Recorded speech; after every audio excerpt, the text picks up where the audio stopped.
سلام، خسته نباشید. امروز میخواهم برایتان نحوه عوض کردن پسورد مودم دیلینک را بگویم. ابتدا به بخش گوشی کلان می روید و در اینجا می نویسید 192.168.1.1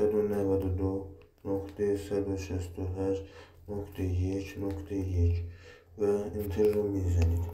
در اینجا هر دو را ادامه می زنید، می نویسید و دوگان را می زنید و در اینجا به بخش اینترنت صدا می روید و در اینجا این را میگذارید IPv6 که به طور خودکار روی است و اگر نبود آن را روی آن میگذارید و به بخش وایرلس می روید و در اینجا به بخش وایرلس سکیوریتی می روید و در اینجا به پایه می روید و پیشکی را میگذارید روی آن چیزی که میخواهید مد نظرتان است که من رمزم را گذاشته مهدی 1400 و انتر را اپلای را میزنید و تمام.